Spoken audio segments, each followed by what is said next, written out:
আজ আমার কাছে আছে একটি জিও ফোন। এই ফোনের যে কমন সমস্যা হয় সেটা হচ্ছে চার্জিং পিনের সমস্যা। মানে চার্জিং পিনটা নষ্ট হয়ে যায় যে কারণে চার্জ হয় না।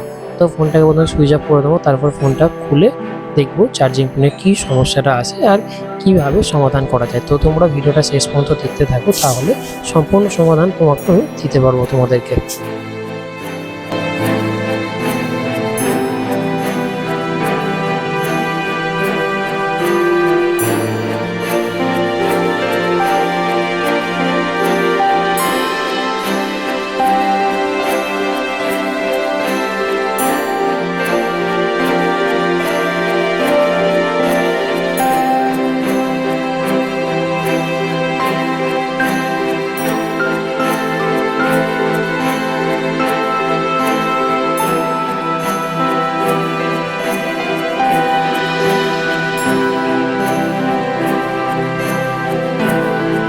আমি এখানে ফোনের চার্জার পিনের কানেকশানগুলো ভালো করে দেখে নিচ্ছি, কারণ যে কোনো অনেক সময় হয় যে অনেক চার্জার পিনের কানেকশান খুলে থাকে যার কারণে চার্জ হয় না।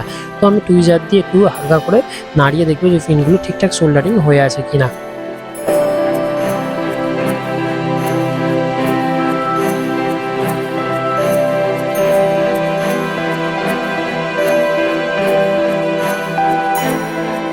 আমি যতদূর চেক করে দেখতে পারলাম চার্জার পিনের কানেকশানগুলো সব ঠিকঠাকই আছে, তারপরও চার্জ নিচ্ছে না। তো আমি এখন মিটার দিয়ে মেপে দেখবো চার্জের ঠিকঠাক ভোল্টেজটা পাস হচ্ছে কিনা।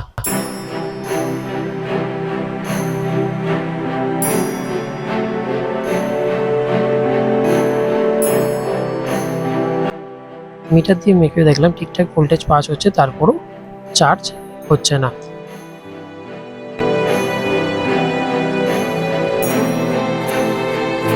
এখন আমি ব্যাটারিটা হাতে করে চেপে রেখে দেখবো এটা চার্জ ঠিকঠাক হচ্ছে কিনা। অনেক সময় ব্যাটারির থেকে প্রবলেম আসতে পারে।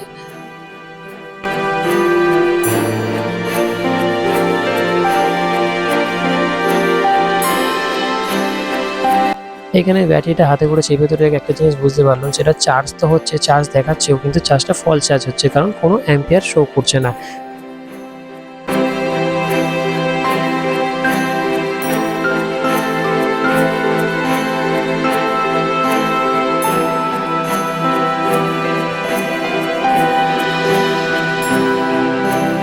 এখানে আমি একটা জিনিস বুঝতে পেরে গেছিলাম যে এই ফোনটা ব্যাটারির সমস্যা আছে। তো এই ব্যাটারিটা পরিবর্তন করে দেখছি যে চার্জটা স্টোর হচ্ছে কিনা। প্রথমে যে সমস্যা ছিল সেটা হচ্ছে চার্জই হচ্ছিল না, এখন চার্জ হচ্ছে কিন্তু স্টোর হচ্ছে না। তোমরা দেখতে পারলে নতুন ব্যাটারিটা লাগানোর পরে পুরোপুরিভাবে চার্জ নিচ্ছে আর চার্জটা স্টোরও হচ্ছে।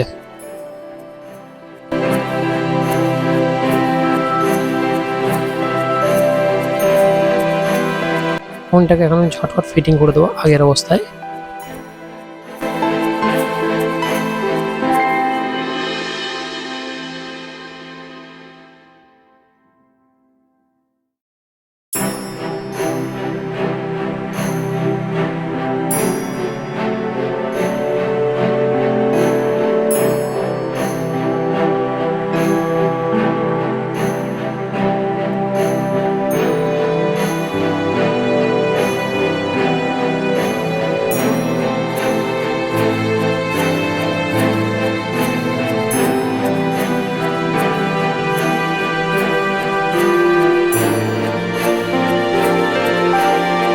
ফোনটা সম্পূর্ণভাবে ফিটিং করার পর আমি তোমাদেরকে দেখাচ্ছি এটা চার্জ হচ্ছে কিনা।